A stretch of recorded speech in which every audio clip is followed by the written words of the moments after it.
মানুষ বড়ই বিচিত্র প্রাণী।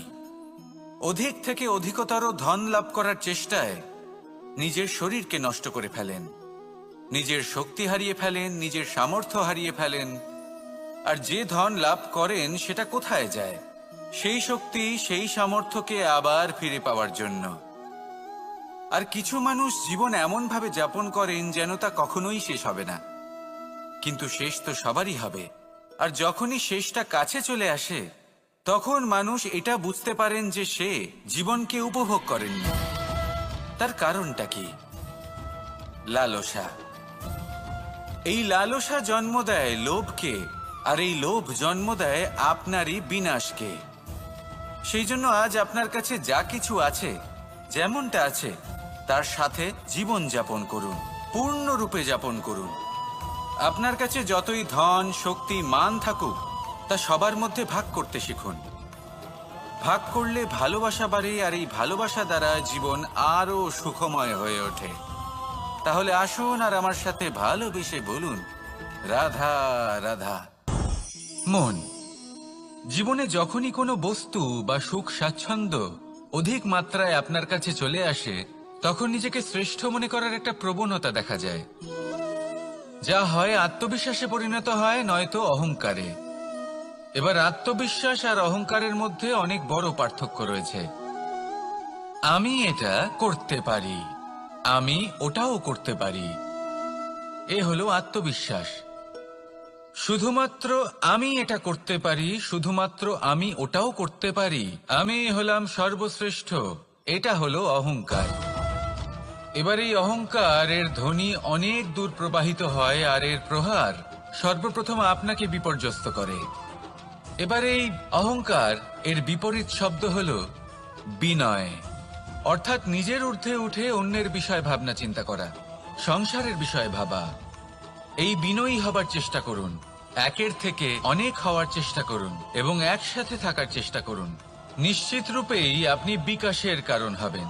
মত্ততা থেকে নিজেকে দূরে রাখুন, অহংকার থেকে নিজেকে দূরে রাখুন। এই মন প্রসন্ন হয়ে বলবে, রাধা রাধা।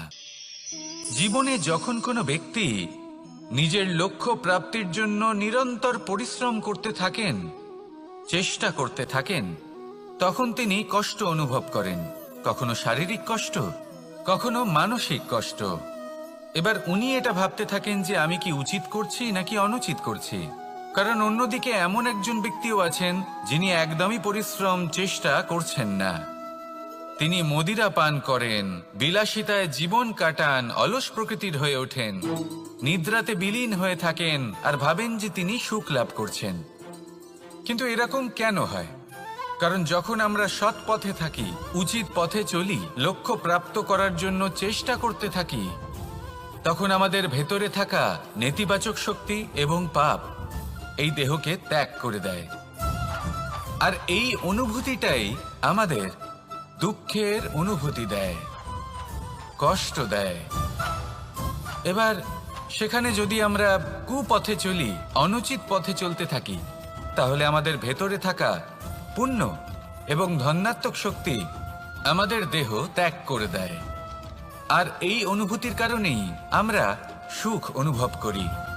কিন্তু কখনো ভাববেন যে এই সুখ বেশি সময় পর্যন্ত থাকে না। সেই জন্য সবসময় মনে রাখবেন, যদি আপনি জানেন যে এটাই আপনার লক্ষ্য, এটাই উচিত পথ, শুভ পথ, তাতে নিরন্তরভাবে এগিয়ে যেতে চেষ্টা করতে থাকুন। এই কষ্ট আপনাকে সুখের পরাকাষ্ঠায় কখন পৌঁছে দেবে তা আপনি জানতেই পারবেন না। আসুন আমার সাথে ভালোবেসে বলুন, রাধা রাধা। ঈর্ষা আমাদেরই মনে বসবাস করা আরো একটা শত্রু। তবে এই শত্রু কখনো কখনো আমাদের জন্য লাভদায়কও হতে পারে। কিন্তু যদি আমরা সতর্ক না থাকি, তাহলে সেটা ততটাই ঘাতক হয়ে উঠতে পারে। যদি আপনার কোনো প্রতিদ্বন্দ্বী থেকে থাকে যে এগিয়ে চলেছে, তাকে দেখে আপনার মনে ঈর্ষা উৎপন্ন হয়, আর ঈর্ষাবশত আপনি নিরন্তর চেষ্টা করতে থাকেন, পরিশ্রম করতে থাকেন সামনে এগোনোর জন্য, তাহলে তার দ্বারা আপনার বিকাশই হবে। কিন্তু যদি আপনি নিজের বিরোধীকে শেষ করতে দেওয়ার জন্য অগ্রসর হন, তাকে বিনাশ করার জন্য অগ্রসর হন, তাহলে এই ঈর্ষা প্রথমে আপনার বিনাশ অবশ্যই করবে। একটা কথা আছে, এটা পশু প্রবৃত্তি, আপনি শুধুই নিজের বিকাশের কথা ভাববেন।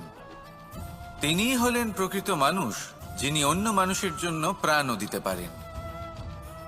এই ঈর্ষা যদি আপনাকে বিকাশের পথে নিয়ে যেতে পারে তাহলে খুবই ভালো। যদি আপনাকে অন্য কাউকে বিনাশ করে দেওয়ার পথে অগ্রসর করে তাহলে তার থেকে দূরে থাকাই ভালো। যেমন ধরুন, আপনার কাছে একটা সূচ আছে যার দ্বারা আপনি ছেঁড়া কাপড়ও সেলাই করতে পারবেন বা অন্য কারোর পাত্রে ছিদ্রও করে দিতে পারবেন। আপনি কি চাইবেন, নিজের বিকাশ নাকি অন্য কারোর বিনাশ? সিদ্ধান্ত আপনারই। আসুন আর আমার সাথে ভালোবেসে বলুন, রাধা রাধা। বিষ এবং অমৃত, এর ভিত্তিতেই সংসার চক্র চলতে থাকে। যখন সমুদ্র মন্থন হয়েছিল তখন এই দুই প্রাপ্ত হয়েছিল। প্রথমে বিষ পাওয়া গেল, তারপর অমৃত। জীবন মন্থন করলেও এগুলো লাভ করা যায়। এবার এই যে বিষ, তা হলো অমৃতের থেকে অনেক বেশি শক্তিশালী এবং সেই জন্যই অনেক বেশি ঘাতকও। এবার বোঝার চেষ্টা করি এই বিষ আসলে কি। যে কোনো বস্তু বা কোনো ভাব যদি মাত্রার থেকে বেশি পরিমাণে আপনার কাছে থাকে, প্রয়োজনের থেকে বেশি আপনার কাছে থাকে, তাহলে সেটা আপনার কাছে বিষ সমান হতে পারে। তা সে ধন হোক, শক্তি হোক, সম্মান হোক, ইত্যাদি ইত্যাদি। যদি আপনার কাছে এমন কিছু থেকে থাকে যা মাত্রার থেকে বেশি পরিমাণে আপনার কাছে আছে, তাহলে তাকে ভাগ করতে শিখুন। যদি আপনি ভাগ করতে শিখে যান তাহলে এই বিষই আপনার জন্য অমৃতে পরিণত হবে, আর তাদের কাছেও অমৃত সমান হয়ে উঠবে যাদের এই সাহায্যের প্রয়োজন। তাহলে ভাগ করে নিতে শিখুন আর আমার সাথে ভালোবেসে বলুন, রাধা রাধা। কোনো বাড়িতে, কোনো পরিবারে যখন কারোর জন্ম হয় তখন তা কত সুখের মুহূর্ত হয়। সেই ছোট্ট সন্তান যখন কিছুটা বড় হয়, সে হাঁটার চেষ্টা করে, আর সেই প্রক্রিয়াতেও খুব বড় একটা শিক্ষা লুকিয়ে রয়েছে, ঠেলে দেওয়া। যখন আপনি হাঁটতে চান, সামনে এগোতে চান, তখন আপনি কি করেন? নিজের পায়ের তলার যে মাটি তাকে আপনি পেছনে ঠেলে দেন। ব্যাস, এই একই জিনিস তো জীবনেও শিখতে হবে। এবার যদি আপনি জ্ঞানের পথে অগ্রসর হতে চান তাহলে অজ্ঞানতাকে পেছনে সরিয়ে দিতে হবে। যদি আপনি প্রকাশের দিকে এগোতে চান তাহলে অন্ধকারকে পেছনে সরিয়ে দিতে হবে। যদি আপনি ভবিষ্যতে সফল হতে চান তাহলে অতীতের যে অসফলতাগুলিকে পেছনে সরিয়ে দিতে হবে। যে জল বইতে বইতে থেমে যায় তাকে আমরা নালা বলে থাকি, তার থেকে দুর্গন্ধ বের হয়। কিন্তু যে জল বইতেই থাকে তাকেই আমরা পবিত্র জল বলি। তাহলে আপনিও কর্ম করতে থাকুন, কখনো থামবেন না। আর আমার সাথে ভালোবেসে বলুন, রাধা রাধা। যোগাসন। যোগাসনে আসন অত্যন্ত গুরুত্বপূর্ণ। এবার আমি বলবো সবথেকে শ্রেষ্ঠ আসন কোনটি। আশ্বাস। নিজেকে আশ্বস্ত করতে থাকুন যে আমি আছি, সব ঠিক হবে, যা হচ্ছে ভালোর জন্য হচ্ছে। এই আশ্বাস আপনাকে জীবনে এমন ধনাত্মক বিশ্বাস দেবে যে আপনি বড় বড় সমস্যার সমাধান করতে পারবেন। এবার যদি কথা বলি সবথেকে কঠিন সময়ের, তাহলে সেটা হলো বিচ্ছেদের। যা মা সীতাকে সহ্য করতে হয়েছে শ্রীরামের জন্য, রাধা কৃষ্ণকেও সহ্য করতে হয়েছে। যে ব্যক্তি বিচ্ছেদের সময় সঠিক পথে চলে এসেছে সে জীবনে অনেক শ্রেষ্ঠ স্থানে অবশ্যই পৌঁছতে পারবে। এবার যদি কথা বলি সবথেকে জরুরি এবং গুরুত্বপূর্ণ সময়ের, তাহলে সেটা হলো সংযোগ। সকলকে সাহায্য করতে থাকুন। আপনি অন্যদের সাহায্য করে তাদের যত আনন্দ দিতে পারবেন ততটাই আনন্দ আপনারও জীবনে অবশ্যই আসবে। আসুন আর আমার সাথে ভালোবেসে বলুন, রাধা রাধা। কামবোধ, এটাই আপনার অন্তরের প্রথম শত্রু। বেশিরভাগ মানুষই কামবোধ বলতে লালসা বোঝেন, কিন্তু এটা সম্পূর্ণ সত্য নয়। কামের আসল অর্থ হল কামনা। এটা খুবই সহজ ব্যাপার। মনুষ্য শরীর থাকলে, মানুষের মন থাকলে এই কামনা অবশ্যই থাকবে। এবার এটাই দেখতে হবে যে এই কামনা নেতিবাচক কামনা নাকি ইতিবাচক কামনা। অন্য কারোর জিনিসে নজর দেওয়া, অন্য কোনো মানুষের উপর নজর দেওয়া, কোনো অনুচিত বস্তুর দিকে নজর দেওয়া, এ নেতিবাচক কামনা। আর এই দুষ্কামনা মানুষকে দিয়ে অপকর্ম করাবেই করাবে।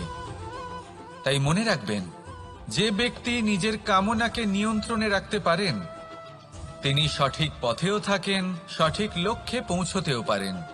যিনি কামনা নিয়ন্ত্রণে রাখতে পারেন না তিনি তার পথও হারিয়ে ফেলেন এবং লক্ষ্যচ্যুতও হন। তাই মনে রাখবেন, নিজের কামনাগুলিকে নিয়ন্ত্রণে রাখুন। কাম নামক এই শত্রুর ওপর বিজয় লাভ করুন। আর আমার সাথে ভালোবেসে বলুন, রাধা রাধা। ক্রোধ আপনার অন্তরের আরো একটা শত্রু। এই ক্রোধ আসলে কি? আপনার মনের এক ভাবনা, যা আপনার মনেই উৎপন্ন হয়। এই মন আত্মার সাথে যুক্ত থাকে।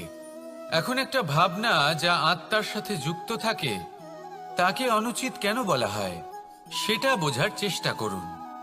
ক্রোধ কখনো কখনো জরুরি হয়, বিশেষ রূপে তখন যখন আপনি সঠিক পক্ষে দাঁড়িয়ে রয়েছেন এবং সামনের ব্যক্তি অধর্মের পক্ষে রয়েছেন আর বিনম্রভাবে মানছেন না। যেমন শ্রীরাম ক্রুদ্ধ হয়েছিলেন সাগরের ওপর, ওটা উচিত ছিল। আর তা ততক্ষণই উচিত যতক্ষণ আপনি ক্রোধকে নিয়ন্ত্রণ করছেন। যদি ক্রোধ আপনাকে নিয়ন্ত্রণ করতে শুরু করে তাহলে পরিস্থিতি এমনও হতে পারে, ধরুন একজন ব্যক্তির প্রতি ক্রোধের কারণে আপনি তার ক্ষতি করতে চান। আপনি একটা কয়লা হাতে নিলেন আর সেই কয়লা সামনের ব্যক্তির ক্ষতি করার পূর্বে আপনার হাত জ্বালিয়ে দেবে। ব্যাস, ক্রোধ এটাই করে। সর্বপ্রথম আপনার ক্ষতি করে, আপনার বিবেক হরণ করে নেয়। আপনি আপনার নিয়ন্ত্রণ হারিয়ে ফেলেন আর সবকিছু নষ্ট হয়ে যায়। বেশিরভাগ মানুষ ক্রোধে এমন সিদ্ধান্ত নেন যে সেটা তাদেরই বিনাশের কারণ হয়ে দাঁড়ায়।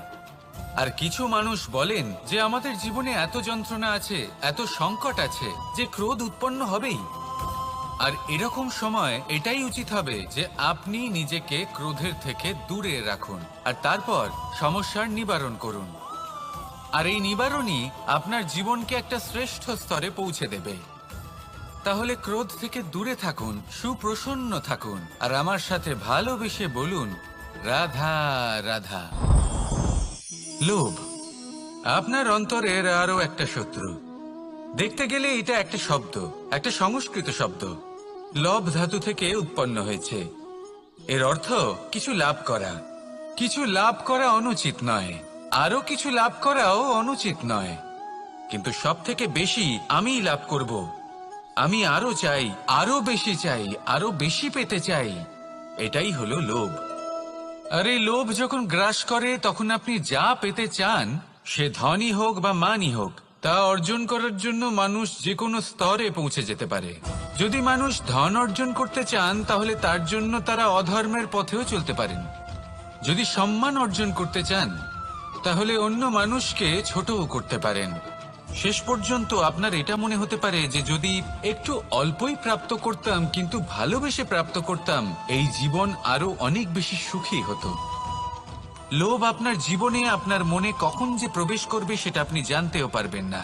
তাই এটা চিনতে শিখুন আর তৎক্ষণাৎ জীবন থেকে বাইরে ফেলে দিন। যা কিছু লাভ করতে চান তা ভালোবেসে লাভ করুন আর সেই ভালোবাসার সাথেই বলুন, রাধা রাধা। মোহ আপনার অন্তরের আরো একটা শত্রু। এবার মানুষ প্রেম আর মোহের মধ্যে পার্থক্য বুঝতে পারে না। কিছু মানুষ ভাবে যে মোহর মধ্যে খারাপ কি আছে। যদি কোনো মানুষের তার বাবা মার প্রতি, তার সন্তানের প্রতি মোহ থাকে তবে খারাপ কি আছে? খারাপ আছে, আর সেটা তাদের জন্য খারাপ হতে পারে যাদের প্রতি আপনার এই মোহ আছে। এবার মোহ আর প্রেমের মধ্যে পার্থক্য আপনাকে বোঝাচ্ছি। মোহ শুধুমাত্র পেতে চায়, সেখানে প্রেম শুধুমাত্র দিতে শেখায়। এই দুই পরিস্থিতিতেই আপনার হাত প্রসারিত থাকে। মোহের ক্ষেত্রে কোনো বস্তু বা কোনো ব্যক্তিকে লাভ করার জন্য, আর প্রেমে শুধুই প্রদান করার জন্য। মোহর বশে আপনার পায়ে বাঁধন পড়ে যেতে পারে।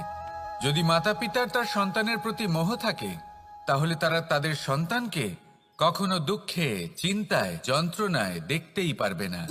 সেই জন্য তারা সন্তানকে বেঁধে রাখতে চান একটা সুরক্ষিত ক্ষেত্রে, যেখান থেকে না তারা সংসারকে দেখতে পায়, না পরখ করতে পারে, না কিছু শিখতে পারে, না বিকট পরিস্থিতির সম্মুখীন হতে পারে। ঠিক যে কারণে তারা দুর্বল হয়ে পড়ে, অজ্ঞানী হয়ে ওঠে। তাদের বিকাশ সেখানেই স্তব্ধ হয়ে যায়, আর সেখানে প্রেম শুধুমাত্র বিকাশের পথে নিয়ে যায়। মা বাবা যদি সন্তানকে ভালোবাসেন, তাহলে তাকে ছেড়ে দেন যে যাও সংসারকে দেখো, পরখ করো আর শেখো। কিভাবে এর সাথে লড়াই করতে হবে সেটা নিজে শেখো। নিজের শক্তি নিজেই বাড়িয়ে তোলো, নিজের পথ চয়ন করো। সেই জন্য এই মোহর শিকল ভেঙে ফেলুন আর প্রেমকে আপন করে নিন। আর এই প্রেম দ্বারাই বলুন, রাধা রাধা। আলস্য আপনার আরো একটা অত্যন্ত বড় শত্রু, যা আপনার মনের মধ্যে বসবাস করে আর ধীরে ধীরে আপনার কার্য শরীরের একটা অংশ হয়ে ওঠে। সব কাজে দেরি করিয়ে দেয়, সবকিছু নষ্ট করে দিতে পারে এই আলস্য। এই কাজ আজকে হলো না, কোনো ব্যাপার নয়, কালকে করে নেব। প্রকৃতি আমাদের এটা শেখায় না। ভেবে দেখুন, যদি সূর্য এটা ভাবে যে কাল উদিত হব না, কিছুদিন পরে উদয় হব, তাহলে কি হবে? সমগ্র পৃথিবীর বিনাশ হয়ে যাবে, ঠিক কি না? দেখুন, এই আলস্য নিয়ে খুব সুন্দর একটা কথা আছে, আলস্যস্য কুত বিদ্যা। অর্থাৎ যিনি অলস হয়ে বসে থাকেন তিনি বিদ্যা লাভ করেন না, জ্ঞান লাভ করেন না। আর জ্ঞান না থাকলে তিনি ধন অর্জন করতে পারেন না। তার জীবনে সুখ স্বাচ্ছন্দ্যের অভাব থাকে, বন্ধুর অভাব থাকে। যেখানে সুখ স্বাচ্ছন্দ্য নেই, মিত্র নেই, আপনজন নেই, জ্ঞান নেই, সেখানে আনন্দ কিভাবে বাস করতে পারে? সেই জন্য কথায় আছে, যিনি কর্ম করেন তিনি এই সংসারে যে কোনো সুখ স্বাচ্ছন্দ্য ভোগ করতে পারেন। তাই কর্ম করুন, সময়কে সম্মান করুন, আর এই আলস্যের উপর বিজয় লাভ করুন। আর আমার সাথে ভালোবেসে বলুন, রাধা রাধা। জীবনে যদি আপনি বন্ধু লাভ করতে চান, তাহলে আপনাকে অনেকগুলো কাজ করতে হবে। প্রথমে একজন যোগ্য পাত্র সন্ধান করতে হবে, তারপর তার সাথে সময় কাটাতে হবে, সুখ দুঃখে তার সাথে থাকতে হবে, তবে গিয়ে সে বন্ধু হবে। কিন্তু যদি আপনি শত্রু খুঁজতে চান, তাহলে কোথাও যাওয়ার দরকার নেই, কারণ আপনার সব থেকে বড় শত্রু আর কোথাও নেই, আপনারই মনের মধ্যে, আপনার চেতনায় রয়েছে। ক্রোধ, মোহ, লোভ, কাম, মদ, মাৎসর্য। এ এমন 6 সব থেকে বড় শত্রু, যা আপনার আগামী 7 জন্ম নষ্ট করে দিতে পারে, যদি আপনি এদের না সামলাতে পারেন। এবার এদের সাথে যদি যুদ্ধ করতে হয়, তাহলে একটা মহাভারতের মতো দেখুন, যেখানে অর্জুনও আপনি আর কৃষ্ণও সেই আপনি। কারণ এই যুদ্ধ আর অন্য কারোর সাথে নয়, বরং নিজের সাথে। এগুলো অন্তর মনের যুদ্ধ, আর এটা জয় করা যেতে পারে নিয়ন্ত্রণ এবং অনবরত চেষ্টার দ্বারা। তাই এটাই করুন, এই 6 শত্রুকে পরাজিত করুন এবং আমার সাথে ভালোবেসে বলুন, রাধা রাধা। বেশিরভাগ মানুষই এই কথা জানেন যে আমাদের শরীর 5টি তত্ত্ব দ্বারা নির্মিত, যাকে আমরা পঞ্চতত্ত্ব বলি: জল, অগ্নি, বায়ু, ধরিত্রী এবং আকাশ। এবার এই কথা আমরা সকলে জানি, কিন্তু এগুলোর সাথে কিছু গুণ জড়িয়ে রয়েছে যেগুলো আমরা দেখতে পাই না। যদি এই গুণগুলি আমরা আত্মসাৎ করতে শিখে যাই, তাহলে সাক্ষাৎ পরমেশ্বরের দর্শন আমরা পেতে পারি। যদি কথা বলি প্রথম তত্ত্বের, জলের কথা, জল, যা প্রত্যেক জ্বলনকে শীতলতা প্রদান করে। এই জলকে দেখুন, যা শুধু প্রবাহিত হতে জানে, থামতে জানে না। জল পাথরের সাথে সংঘর্ষ করতে জানে, যার পথে অনেক বাধা আসে, কিন্তু সে প্রবাহিত হতে থাকে। নিরাকার হলো এই জল, যে কোনো পাত্রেই রাখুন না কেন তার আকার ধারণ করে নেবে। এটাই হলো এর বিশেষত্ব, এবং এটাই হলো আমাদের শিক্ষা। কিভাবে প্রবাহমান থাকতে হবে, কিভাবে আমাদের থামলে চলবে না, তাতে আমাদের পথের মধ্যে যতই যেরকমই সমস্যা আসুক না কেন, আমাদের এই জলের মতোই নিরাকার হয়ে যে কোনো পরিস্থিতিতেই প্রবাহমান থাকতে হবে। এই শিক্ষাই জলের থেকে লাভ করুন, আর আমার সাথে ভালোবেসে বলুন, রাধা রাধা। পঞ্চতত্ত্বের মধ্যে দ্বিতীয় তত্ত্ব হল ধরণী, ভূমি, যাকে আমরা ধরণী মাতা বলি। এই ধরণী ধৈর্য ধারণ করে, আর এর ওপরেই আমাদের সমগ্র সংসার নির্ভরশীল।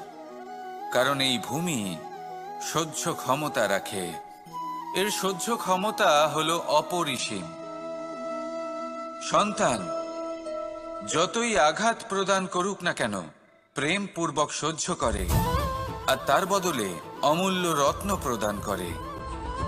সন্তান যদি হাল চালায়, তাহলে তার বদলে তাকে অন্ন প্রদান করে। এটাই হলো ধরণী। এবার এর থেকে আমরা কি শিক্ষা পেতে পারি?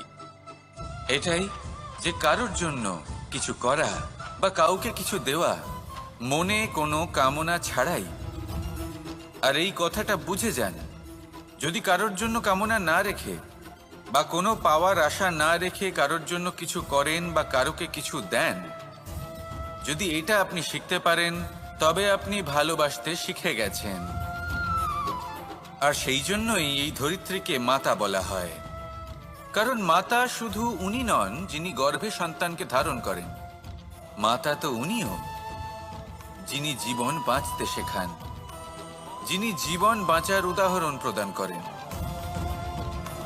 তাহলে ধরণীর থেকে এই নিঃস্বার্থ ভাব শিখুন, নিঃস্বার্থ ভালোবাসা শিখুন, আর এই ভালোবাসার সাথেই বলুন, রাধা রাধা। বায়ু পঞ্চতত্ত্বের মধ্যে তৃতীয় তত্ত্ব। কেউ একে সমীর বলে, আবার কেউ একে পবন বলে। প্রথম কথা হলো এটাই যে এই বায়ু আমাদের জীবন দান করে প্রতিদিন, প্রত্যেক মুহূর্তে। এই বায়ুর কারণেই আমরা নিঃশ্বাস নিতে পারি, জীবিত থাকতে পারি। এই বায়ুই হলো সেই যা সকল মেঘেদের একত্রিত করে একটি স্থানে আর বর্ষা ঘটায়। আর এই বর্ষার কারণেই এই ধরিত্রীতে অন্ন উৎপন্ন হয়। এই বায়ুকে দেখুন, কখনো এতটা সৌম্য যে আপনার কোনোই তফাৎ বোধ হয় না, আর কখনো কখনো এমন রূপ ধারণ করে ফেলে যে অনেক বড় বড় পর্বতের আকার পর্যন্ত বদলে ফেলে। এটাই হলো বায়ুর বিশেষত্ব। বায়ু শেখায় যে সময়ের সাথে সাথে বইতে থাকো, সকলকে জীবন দান করো, সকলকে সাহায্য করো, কিন্তু যখন বিপদ সামনে আসবে তখন দৃঢ় হয়ে সম্মুখীন হও। বাধা অনুযায়ী নিজেকে গড়ে নিতে হবে, আর কখন কতটা কঠোর হতে হবে আর কখন কতটা সৌম্য হতে হবে, এটা বায়ুকে দেখে শিখুন, আর আমার সাথে ভালোবেসে বলুন, রাধা রাধা। অগ্নি চতুর্থ তত্ত্ব, সব থেকে বেশি গুরুত্বপূর্ণ, কিন্তু তার থেকেও বেশি ভয়াবহ। কখনো অগ্নিকে নিয়ন্ত্রিত রূপে উনুনে জ্বলতে দেখেছেন? এই অগ্নি আমাদের খাবার বানাতে সাহায্য করে, যা আমাদের শক্তি প্রদান করে। কিন্তু এই অগ্নি যখন বিচলিত হয়ে, অনিয়ন্ত্রিত হয়ে কোনো বনের আগুন হয়ে ওঠে, তখন মহা বিনাশ ঘটে যায়। আপনারই অন্তরের ঊর্জা হলো এই অগ্নি। এটা আপনার শক্তিও, আপনার ক্রোধ। একে ব্যবহার কিভাবে করবেন তা আপনারই হাতে। যদি কোনো ব্যক্তি নিজের অন্তরের এই ঊর্জাকে ব্যবহার করেন শক্তির রূপে, তাহলে সে বিকাশ ঘটাতে পারে, নির্মাণ ঘটাতে পারে। কিন্তু যদি কোনো ব্যক্তি তার অন্তরের ঊর্জাকে বিধ্বংসী অস্ত্র বানিয়ে ফেলেন, তাহলে নিশ্চিত রূপে মহা বিনাশ ঘটতে পারে, যাতে বিনাশ তারও অবশ্যই হবে। অনেক বছর পূর্বে এমনই এক আগুনের দ্বারা এই সুন্দর পৃথিবীর নির্মাণ হয়েছিল, আর অনেক বছর পূর্বে এমন এক আগুনেই সমস্ত জীব এবং সংসার বিলুপ্ত হয়ে গেছিল। এবার আপনি আপনার অন্তরের ঊর্জা দ্বারা বিনাশ ঘটাতে চান নাকি নির্মাণ ঘটাতে চান, সেই সিদ্ধান্ত আপনারই। আসুন আমার সাথে ভালোবেসে বলুন, রাধা রাধা। পঞ্চম তত্ত্ব, আকাশ, নব, ব্যোম। আসলে কোনো ভ্রম নাকি সত্য? ভ্রম তো হতে পারে না, কারণ ভ্রমের মধ্যে কেউ বাঁচতেই পারে না। আর যদি সত্য হয় তাহলে এতটাই বিশাল যে আমাদের চোখের থেকে, আমাদের ইন্দ্রিয়ের থেকে, আমাদের মস্তিষ্কের থেকে, আমাদের চিন্তা ভাবনার থেকেও অনেক ঊর্ধ্বে, যাকে আমরা বুঝতেই পারি না। এটা যতটাই বিশাল আকার, ঠিক ততটাই সরল। এই আকাশ যতই অন্ধকারাচ্ছন্ন, ততটাই আলোর প্রকাশ প্রদান করে থাকে। দেখতে গেলে এ হলো জীবনের সঞ্চালক, কিন্তু যদি ক্রুদ্ধ হয়ে যায় তাহলে প্রাণ কেড়ে নিতেও দ্বিধাবোধ করে না। এই আকাশ শুধুমাত্র পৃথিবী লোক নয়, বরং এই সমগ্র ব্রহ্মাণ্ডকে, এই সমগ্র সৃষ্টিকে, এর প্রত্যেকটা তারাকে, প্রত্যেকটা গ্রহকে একটা বিশেষ স্থান প্রদান করে। এর নিজের কোনোই অস্তিত্ব নেই, কিন্তু সকলকে অস্তিত্ব প্রদান করে। এটাই হলো এই আকাশের মাহাত্ম্য। এই আকাশই হলো মাহাত্ম্যের প্রতিরূপ, যা আমাদের ভাবনা দ্বারা উৎপন্ন হয়। আপনিও আকাশের মতো এই বোধকে আপন করে নিন। আপনার জীবনও আকাশের মতন মহান এবং বিশাল হয়ে উঠবে। আর তখনই মন সুপ্রসন্ন হয়ে বলবে, রাধা রাধা। কাম, তৃতীয় পুরুষার্থ। এবার অধিকাংশ মানুষই কাম বলতে বিলাসিতা, বাসনা, লালসা মনে করে ফেলে। আসলে এমন কিছুই নয়। কামের বাস্তবিক অর্থ কি? কামের বাস্তবিক অর্থ হল কামনা। প্রতিটা ব্যক্তি, প্রতিটা মানুষ, প্রতিটা জীব এই সংসারে কোনো না কোনো বিশেষ কারণে আসে। সেই কারণকে পূর্ণ করার জন্য কর্ম করাকে কাম বলে। এখন সেটা সবার জন্য ভিন্ন হতে পারে। কারোর কাছে সেটা জ্ঞান অর্জন করা হতে পারে, আবার কারোর কাছে নির্মাণ করা হতে পারে। কারোর জন্য পরিবারকে সঞ্চালন করা হতে পারে, আবার কারোর জন্য এই সংসার থেকে পাপ দূর করা হতে পারে। কিন্তু সবথেকে গুরুত্বপূর্ণ হলো যে মানুষ যেন নিজের কর্ম ঠিক করে করে, সম্পূর্ণ যত্ন নিয়ে করে। তৃতীয় পুরুষার্থ মানে এই কাম। এটার অনুচিত অর্থ নিজেকে বোঝানো মানেই সমগ্র জীবনকে অর্থহীন করে দেওয়া। তাই প্রেম দ্বারা আপনার এই সংসারে আসার কারণটাকে অনুসন্ধান করুন, আর এই প্রেমের সাথেই বলুন, রাধা রাধা। এবার এই পুরুষার্থের বিষয়ে আপনারা অবশ্যই শুনেছেন। মোক্ষ, চতুর্থ পুরুষার্থ। আপনারা কি জানেন এই মোক্ষ আসলে কি? ধর্ম, অর্থ, কামনার পালন করতে করতে মৃত্যু লাভ করা, এটাই কি মোক্ষ? না, মোক্ষ হলো সেটাই যা জন্ম এবং মৃত্যুর ঊর্ধ্বে। প্রত্যেক ব্যক্তি, প্রত্যেক জীবই সংসারে কোনো না কোনো বিশেষ প্রয়োজনে আসে। ধর্মপথে, সৎপথে অর্থ উপার্জন করা, প্রয়োজনকে পূর্ণ করার চেষ্টা করতে করতে সেই প্রয়োজনকে পূর্ণ করা তাকে মুক্তির পথে নিয়ে যায়, যা হলো মোক্ষ। যদি এই মোক্ষ লাভ না হয় তাহলে মানুষ জন্ম এবং মৃত্যুর এই চক্রে বারবার ফিরে আসবে। তাই নিঃস্বার্থভাবে সদ্ভাব নিয়ে কর্ম করুন, সকলকে ভালোবাসুন, আর আমার সাথে বলুন, রাধা রাধা। কখনো কখনো আমরা খুব ব্যথিত হয়ে পড়ি। আমরা নিজেদের পরিবারের জন্য এত কিছু করি, আর তারা আমাদের দেখলেই ভয়ভীত হয়ে পড়ে, আমাদের দেখলে বিরক্ত হয়। কখনো নিজেদের সন্তানকে বিকাশের পথে অগ্রসর করার জন্য আমরা তাদের উপর একটু জোর দিই যাতে তারা পরিশ্রম করে, কিন্তু সেই সন্তান আমাদের উপর বিরক্ত হয়ে পড়ে। কখনো সন্তানকে সঠিক শিক্ষা দেওয়ার জন্য আমরা তাদের কিছু সীমা নির্ধারিত করি, তখন সেই সন্তানের চোখে নিজেদের জন্য আমরা ঘৃণা দেখতে পাই। মানুষ কেন ব্যথিত হবেন না? দেখুন, যখন সূচের দ্বারা আপনি বস্ত্র সেলাই করেন তখন সূচের আঘাত সেই বস্তুকে সহ্য করতে হয়, কিন্তু তাতে সেই সূচ বা আপনার উদ্দেশ্যে কোনো প্রভাব পড়া উচিত নয়, কারণ আপনি তো আপনার কর্ম করছেন, আর তাও পূর্ণ নিষ্ঠা ভরে, এবং অবশেষে আপনার উদ্দেশ্য শুভ প্রমাণিত হবে। তাই কেউ বিরক্ত হচ্ছে বলে বা কারোর চোখে নিজের প্রতি ঘৃণা দেখার ভয় কখনো পিছিয়ে যাবেন না। কষ্ট না করে বিকাশ সম্ভব নয়। কর্ম করতে থাকুন, সব কিছু শুভ হবে। আসুন আমার সাথে ভালোবেসে বলুন, রাধা রাধা। মাতা পিতার মনে সবসময় এই বাসনা বাস করে যে ওনাদের সন্তানের যেন মঙ্গল হয়। নিজের সন্তানকে সেই সবকিছু দেওয়ার সবসময় চেষ্টা করতে থাকেন যেগুলো তারা নিজেরা নিজেদের জীবনে কখনো পেতে পারেননি, এবং এই প্রক্রিয়ায় সবথেকে গুরুত্বপূর্ণ বিষয়টি ভুলে যান, নিজের সন্তানকে সেই জিনিস দেওয়া যেটা উনি সব থেকে আগে পেয়েছেন। আমি ধনের কথা বলছি না, আমি বলতে চাইছি নিজের অভিজ্ঞতা দ্বারা ওনারা যে মানসিক স্থিতি লাভ করেছেন, ওনারা যে মর্যাদা লাভ করেছেন, যে শিক্ষা ওনারা লাভ করেছেন, সবার আগে নিজের সন্তানকে সেটা দেওয়া প্রয়োজন। সেটা যদি নিজের সন্তানকে দিতে পারেন তাহলে এই সন্তান জীবনে তার পথে এগোতেও পারবে, ধন অর্জনও করতে পারবে এবং শক্তিশালী অনুভবও করতে পারবে। সেই জন্য সন্তানকে সবার আগে সেটা দান করুন যেটা সব থেকে বেশি মূল্যবান। সেটা দিন যেটা আপনি সবার আগে লাভ করেছেন। আসুন আমার সাথে ভালোবেসে বলুন, রাধা রাধা।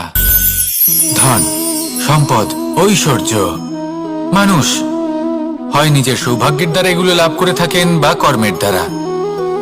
সৌভাগ্য আসলে কি? গ্রহের দশা যা প্রত্যেক মুহূর্তে বদলাতে থাকে। কর্মের মাধ্যমে যখন আপনি ধন অর্জন করেন তখন সেই ধন আপনার আগামী প্রজন্ম লাভ করে। সেটা হয় সে ভোগ করে বা তার জন্য তার ভোগান্তি হয়, আর এটা নির্ভর করছে আপনার কর্মের ওপরে। কি কর্ম করেছেন আপনি সেই ধনকে লাভ করার জন্য? যদি আপনি সৎ পথে চলেন, নিষ্ঠা ভরে আপনি কর্ম করে থাকেন এবং তার ফলে আপনি ধন অর্জন করে থাকেন, তাহলে আপনার আগামী প্রজন্ম সেটা ভোগ করবে, সেটা প্রয়োগ করবে নিজের বিকাশের জন্য। কিন্তু যদি আপনি কুকর্ম করে থাকেন, কোনো রকম ছলনা করে থাকেন এই ধন লাভ করার জন্য, তাহলে 100% আপনার আগামী প্রজন্মকে এর জন্য ভুগতেই হবে।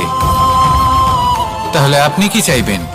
যে আপনার আগামী প্রজন্ম সুখ ভোগ করবে নাকি আপনার কুকর্মের পরিণাম ভোগ করবে? নির্বাচন আপনারই। আসুন আমার সাথে ভালোবেসে বলুন, রাধা রাধা। কর্ণ, সূর্যপুত্র কর্ণ, স্বয়ং সূর্যের পুত্র, দেবী কুন্তির প্রথম পুত্র। সেই কর্ণ যার একটি বাণ আমার রথকে, সেই রথ যার ওপর মহাবলী অর্জুন বিরাজমান ছিলেন, যার পতাকায় স্বয়ং হনুমান ছিলেন, সেই রথকে তার একটি বাণ ধসিয়ে দিতে পেরেছিল। দৈব কবচ কুণ্ডলধারী কর্ণ, সেই কর্ণ যুদ্ধক্ষেত্রে নিজের সমাপ্তির সম্মুখীন হলেন। কারণ কি ছিল? নির্বাচন। দুর্যোধনের সাথে বন্ধুত্ব রাখার জন্য তার অনুচিত কর্মে কোনোদিন কোনো প্রতিবাদ করেননি, তাকে সঙ্গ দিয়েছেন এই নির্বাচন। যখন দ্রৌপদীর বস্ত্রহরণ হচ্ছিল তখন তাকে বাধা দেওয়ার বদলে নীরব থাকার নির্বাচন, তার বিরোধিতা কখনো না করার নির্বাচন। এই নির্বাচনই কারণ হয়ে দাঁড়ালো কর্ণের পতনে। এই সংসারে সবার উপকার আপনি স্বীকার করতে পারেন, তাকে সম্মানও করতে পারেন, কিন্তু তার সামনে এতটাও নত হবেন না যে নিজের অন্তর্মনের কথাটা আপনি শুনতে না পান। নির্বাচন যদি ধর্মসঙ্গত হয় তবেই তা শুভ হয়। আসুন আমার সাথে ভালোবেসে বলুন, রাধা রাধা। ভীষ্ম একটা মহান নাম, দেবী গঙ্গার সুপুত্র। স্বয়ং বৃহস্পতি এবং পরশুরাম ছিলেন ওনার শিক্ষাগুরু। অত্যন্ত মহান যোদ্ধা ছিলেন, কিন্তু এই মহান যোদ্ধা ইনি ইতিহাসে আজ পর্যন্ত সেই সম্মান পেলেন না যার উনি যোগ্য ছিলেন। কারণ নির্বাচন। রাজ সিংহাসনের সেবা করার প্রতিজ্ঞা নিয়েছিলেন উনি। এবার রাজ সিংহাসনে যেই বসুক না কেন তার সেবা করা, তার প্রত্যেক আদেশ পালন করা, এটাই ছিল ওনার প্রতিজ্ঞা। তা সেই ব্যক্তি উচিত হোক বা অনুচিত, সে উচিত পথে চলুক বা অনুচিত পথে চলুক, সুপাত্র হোক বা কুপাত্র, উনি তার সেবা করতে থাকলেন, তার প্রত্যেক আদেশ পালন করতে থাকলেন, নিজের প্রতিজ্ঞা পালন করতে থাকলেন। ধৃতরাষ্ট্র নেত্রহীন অবশ্যই ছিলেন, কিন্তু এতটাও নেত্রহীন ছিলেন না যে উনি প্রজাদের চোখের জল, ধর্ম অধর্ম দেখতে পাবেন না। উনি সব বুঝতে পারতেন। আর এদিকে ভীষ্ম নিজে প্রতিজ্ঞাবদ্ধ হয়েছিলেন। দুর্যোধন অনুচিত পথে চালিত হচ্ছিল, তাও উনি তাকে সঙ্গ দিতে থাকলেন। আর পরিণামস্বরূপ আজ পর্যন্ত ইতিহাসে উনি সেই স্থান পেলেন না, সেই সম্মান পেলেন না যার যোগ্য উনি ছিলেন। যদি আপনি কোনো প্রতিজ্ঞা করে থাকেন, তা সে যতই কোনো উচিত কারণের জন্য হোক না কেন, যদি আস্তে আস্তে সময়ের সাথে সেই প্রতিজ্ঞা আপনাকে অনুচিত পথে চালিত করে অধর্মের পথে নিয়ে যায়, পাপের পথে নিয়ে যায়, তাহলে সেই প্রতিজ্ঞা ভঙ্গ করা অত্যন্ত আবশ্যক। সময় অনুসারে নিজেকে বদলানো আবশ্যক, নয়তো এই প্রতিজ্ঞা আপনাকে দিয়ে পাপ কর্ম করাবে, কুকর্ম করাবে, আর আপনার বিনাশের কারণ হবে। আসুন আমার সাথে ভালোবেসে বলুন, রাধা রাধা। অশ্বত্থামার মৃত্যু হলো। কেউ জানে না সে মানুষ নাকি হাতি। এই বাক্য কে বলেছিলেন? সাক্ষাৎ ধর্মরাজ যুধিষ্ঠির। সেই যুধিষ্ঠির যিনি নিজের জীবনে কখনো মিথ্যে বলেননি, কিন্তু উনি এমন কিছু নির্বাচন করেছিলেন যার জন্য চিরকাল শুধুই মহারাজ যুধিষ্ঠির হয়ে থেকে গেলেন, কখনো অভিমন্যুর সমান হতে পারলেন না। যখন দ্যুত ক্রীড়ার আমন্ত্রণ এসেছিল তখন মহারাজ যুধিষ্ঠির সেটা অস্বীকার করতেই পারতেন, কিন্তু করলেন না। অহংকারের জন্য সেই আমন্ত্রণ গ্রহণ করলেন উনি, এবং অহংকারের জন্য করা এই নির্বাচন ওনাকে সাধারণ করে রেখে দিল। নিজের গুরু দ্রোণাচার্যকে পরাজিত করার জন্য একটি মিথ্যে কথা বলেছিলেন। অশ্বত্থামা মারা পড়েছে, আর তারপর গ্লানিমাখা কণ্ঠে ধীরস্বরে বলেছিলেন, জানি না সে মানুষ না হাতি, কিন্তু অর্ধসত্য হোক বা সত্য লুকোনো হোক, তা হলো মিথ্যের সমান, এবং প্রত্যেকটি কর্মের ফল মানুষ অবশ্যই ভোগ করে। এই নির্বাচনের কারণে যুধিষ্ঠিরকেও নরকবাস করতে হয়েছিল। তাই নিজের কর্ম শ্রেষ্ঠ করে তুলুন, কারণ এটাই সুনিশ্চিত করবে যে আপনি এই সংসার থেকে বিদায় নেওয়ার পরেও জীবিত থাকবেন নাকি নয়। আসুন আমার সাথে ভালোবেসে বলুন, রাধা রাধা। আমাদের জীবনে গুরুজনেরা, জ্ঞানী মানুষজন সবসময় একটা কথা বলেন, ধৈর্য ধরো। শুধুমাত্র দুটো শব্দ, কিন্তু কতটা বিশাল সেটা বোঝার চেষ্টা করুন। ছোট একটা অস্ত্র হাতে নিন এবং একটা বিশাল পর্বতে নিরন্তর প্রহার করতে থাকুন, ধৈর্য ধরে সেই কাজ করতে থাকুন। এমন একদিন আসবে এই বিশাল পর্বতে আপনি একটা পথ তৈরি করবেন। কোনো ধনুর্ধর যখন নিজের বিদ্যা অর্জন করেন তখন তাকেও ধৈর্য ধরতে হয়, তার নিজেকে সময় দিতে হয়, তবেই সে ধনুর্বিদ্যা শিখতে পারে। সেইভাবে আমাদের জীবনেও ধৈর্য ধরার খুব প্রয়োজন। পরিবারে ধৈর্য রাখতে পারলে তাহলে আস্তে আস্তে দেখবেন প্রেম বৃদ্ধি পাচ্ছে। সমাজে যদি ধৈর্য রাখতে পারেন তাহলে আস্তে আস্তে এই সমাজ আপনাকে সম্মান